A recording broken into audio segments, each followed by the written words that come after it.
Shalom, shalom, messieurs et madame. Shalom, shalom, frères et sœurs dans le Seigneur. Bonjour ou bonsoir, ça dépend de là où vous êtes. Nous sommes en République démocratique du Congo, en Afrique. Voilà, nous sommes dans le ministère de la Pâque, ministère Miel. Miel, c'est-à-dire ministère évangélique de la lumière. Ministère évangélique de la lumière. Miel en abrégé. La lumière, c'est pas ma lumière, c'est la lumière du Seigneur. C'est la lumière du Seigneur parce que le Seigneur m'a dit, lève-toi, sois éclairé. Isaïe chapitre 60, verset 1. C'est la lumière du Seigneur. Voilà. Aujourd'hui, nous allons parler du salut. Le salut. Le salut, c'est quoi? Le salut, c'est quoi? Selon le dictionnaire, c'est le fait d'être sauvé de la mort. Le salut, c'est le fait d'être sauvé de la mort, d'un danger, d'échapper à une situation désagréable. 2, c'est le fait d'échapper à la disparition. La disparition, on peut dire la mort, parce que quand on meurt, on disparaît. Mais là, la religion dit, c'est le fait d'échapper à la damnation éternelle. La damnation éternelle, c'est le fait d'échapper à la damnation éternelle. La damnation, c'est quoi? C'est la sentence qui conduit à l'enfer. Cela veut dire que le salut, c'est être sauvé ou échapper à la sentence qui conduit à l'enfer. Je répète, le salut, c'est être sauvé ou échapper à la sentence qui conduit à l'enfer. Ici, nous parlons du salut de l'homme par l'éternel Dieu. Le salut de l'homme par l'éternel Dieu. Dès le commencement, Dieu a eu pitié de l'homme après le péché. Après le péché, l'éternel Dieu a eu pitié de l'homme. Parce qu'il a commencé par faire les habits. Après le péché, quand l'homme et la femme ont péché, ils ont compris qu'ils étaient nus. Ils ont compris qu'ils étaient nus. Et ils en avaient honte. Ils en avaient honte. Être nu, plutôt nu. Même toi et moi, nous avons honte. C'est honteux d'être nu. Et Dieu a eu pitié de l'homme. Il a fait des habits de peau et l'a revêti l'homme. Nous allons lire Genèse chapitre 3. Genèse chapitre 3, verset 23. Genèse chapitre 3, verset 21 plutôt. L'Éternel Dieu fit à Adam et à sa femme des habits de peau et ils les ont revêtis. L'Éternel Dieu fit des habits de peau pour Adam et sa femme et ils les ont revêtis. Plus tard, l'Éternel Dieu commence à envoyer des hommes pour annoncer le salut de l'homme. Il a fait les déluges avec Noé, il a sauvé 8 personnes. Et Dieu a commencé par la pitié, le pitié qu'il avait pour l'homme. Il a commencé à faire des choses, à annoncer des choses. Avec Abraham, il est venu plutôt, il est venu mettre l'homme à l'épreuve. Moi, je ne dis pas Abraham. Dieu est venu vers l'homme. Dieu est venu vers l'homme pour voir comment l'homme va agir, s'il sera disposé à donner son fils unique, celui qu'il aime. Parce que Dieu était prêt à donner son fils unique, celui qu'il aime. Il était prêt à donner son fils pour le salut de l'homme. Mais il devait voir si l'homme aussi était prêt à faire pareil. Lui-même a choisi un homme qui s'appelait Abraham. Mais Dieu est venu vers l'homme. Il a parlé à Abraham. Il a dit, donne-moi ton fils, ton unique, celui que tu aimes. C'est Genèse chapitre 22, à partir du premier verset. Et l'homme n'a pas refusé son fils à Dieu. Il a amené son fils jusqu'à la montagne. Quand il a pris le couteau pour égorger son fils, Dieu l'a empêché. Il a dit stop. Maintenant, je comprends que tu m'aimes, je comprends que tu crains Dieu. Laisse l'enfant. Il a regardé derrière lui, il a vu un animal. C'était l'agneau de Dieu.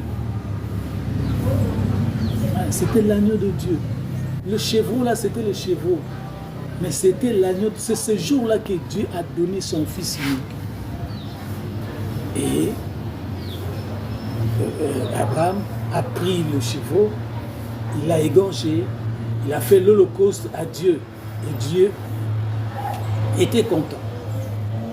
Moi, je dis que c'est ce jour-là que Dieu a donné son fils. C'est ce jour-là que Dieu a donné son agneau pour le salut de l'homme.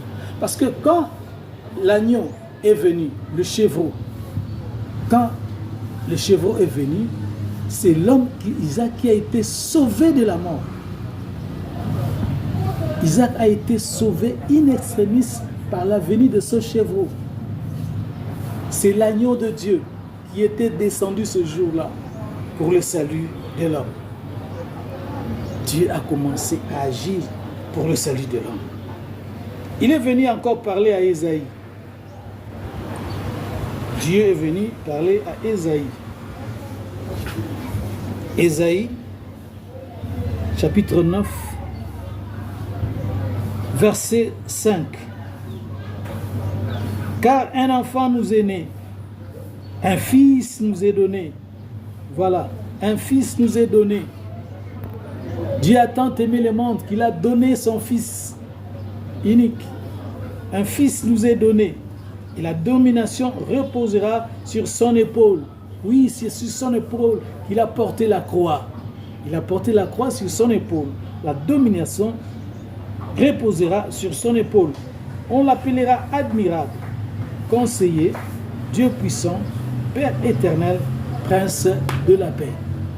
Dieu a commencé à parler, à annoncer qu'il a donné son fils. Ici, avec Ésaïe, c'est une nuance claire. Il dit, un enfant nous est né, un fils nous est donné. Déjà. C'est pourquoi j'ai dit, c'est ce jour-là, avec Abraham, que Dieu a donné son fils. Que Dieu a donné l'agneau. Un fils nous est né. Et Dieu viendra encore avec Ésaïe. Ésaïe, chapitre 53, le verset 5 aussi. Mais il était blessé pour nos péchés, brisé pour nos iniquités. Le châtiment qui nous donne la paix est tombé sur lui. Et c'est par ses maîtres sûrs que nous sommes guéris. Nous étions tous errants comme des brebis.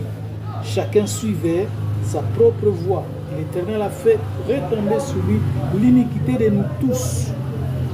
Il a été maltraité et opprimé. Et il n'a point ouvert la bouche.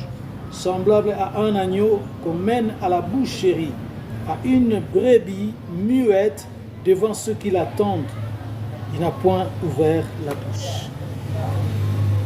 Voilà, c'est ce que Jésus est venu faire. C'est ce que Jésus est venu faire. Mais Dieu l'annonçait déjà à la bouche de son prophète Ésaïe. Un enfant nous est né. Il a été maltraité. Dieu a déjà parlé.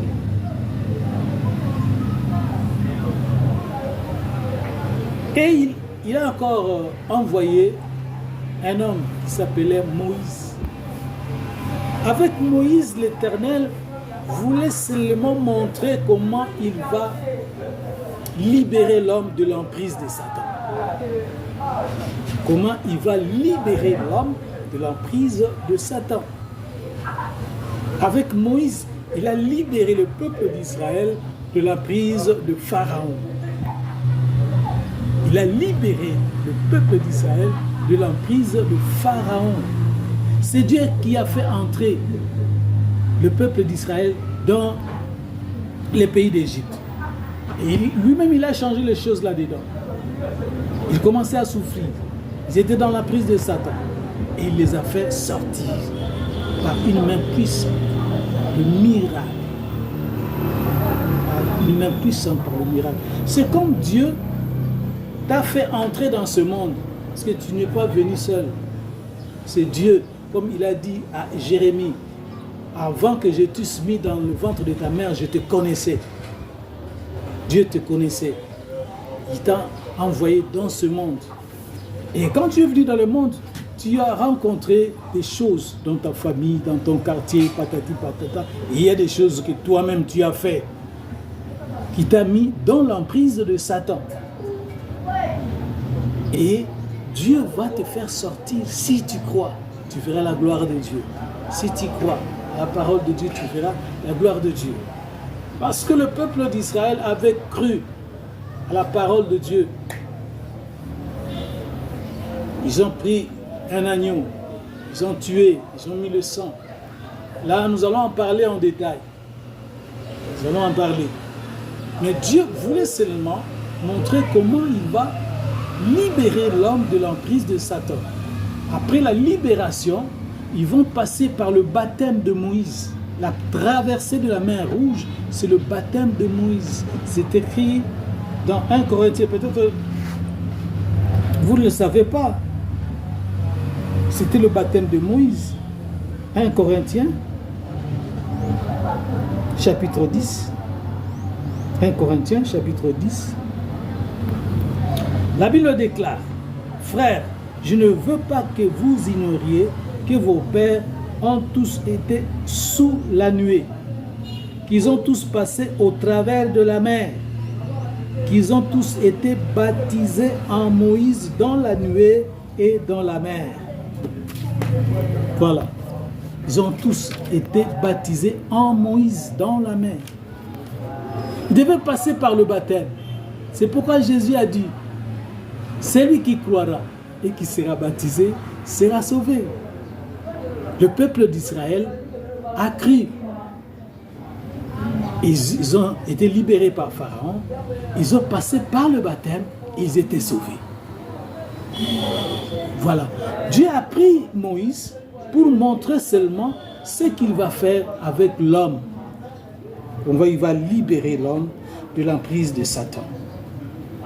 L'Éternel Dieu a fait ou annoncé beaucoup de choses pour le salut de l'homme jusqu'à signer le décret du salut.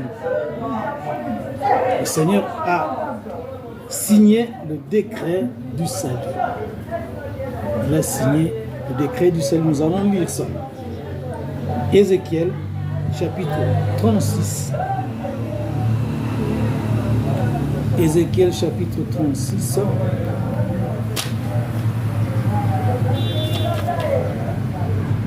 Ézéchiel, chapitre 36, verset 22. La Bible déclare, « C'est pourquoi dit à la maison d'Israël, ainsi parle le Seigneur l'Éternel, ce n'est pas à cause de vous que j'agis de la sorte, maison d'Israël. C'est à cause de mon saint nom que vous avez profané parmi les nations où vous êtes allés. Je sanctifierai mon grand nom qui a été profané parmi les nations, que vous avez profané au milieu d'elles. Et les nations sauront que je suis l'Éternel, dit le Seigneur, l'Éternel. Quand je serai sanctifié par vous sous leurs yeux, je vous retirerai d'entre les nations. Je vous rassemblerai de tous les pays et je vous ramènerai dans votre pays. Je répandrai sur vous une eau pure et vous serez purifiés. Je vous purifierai de toutes vos souillures et de toutes vos idoles.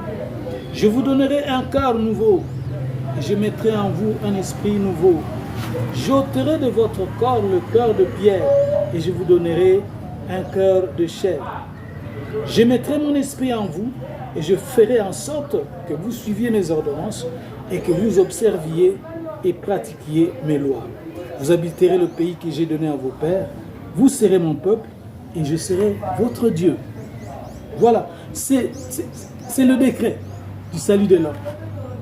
Dieu prend la décision. Il prend la décision de sauver l'homme.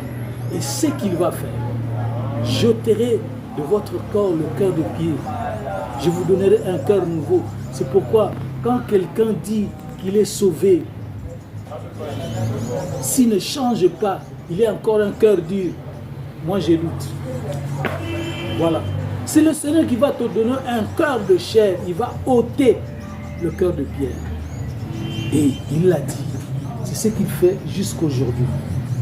Voilà que pour le salut de l'homme, l'Éternel Dieu se manifeste entièrement. Pour le salut de l'homme, l'Éternel Dieu se manifeste entièrement. C'est-à-dire, le Père décrète comme il l'a décrété. Le Père décrète, le Fils exécute. Oui, le Fils, nous allons voir comment le Fils va exécuter. Il va exécuter tout cela. On l'a amené comme un brebis pour aller le tuer. Il n'a pas ouvert la bouche. Nous allons voir tout ça. C'est pourquoi abonnez-vous. Abonnez-vous pour aller, pour comprendre le salut de l'homme. Il y a beaucoup de révélations ici. Je pense que dans ce que nous avons dit aujourd'hui, vous avez eu quelques révélations pour le salut de l'homme. Voilà. Le Père décrète, le Fils exécute et le Saint-Esprit applique. C'est comme pour un médicament, pour guérir, le savant invente, l'ingénieur fabrique et le médecin applique pour guérir le malade. Là, il y a des gens différents, mais ici, c'est le Seigneur Dieu lui-même qui le fait, le Père, le Fils, le Saint-Esprit. Le Saint-Esprit applique jusqu'aujourd'hui dans l'Église. Voilà, nous sommes à la fin de notre mission de ce jour. Nous sommes le ministère évangélique de la lumière, Miel. Je m'appelle Ameka Joy de la Pâque.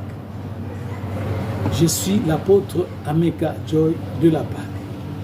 Au prochain numéro, ciao.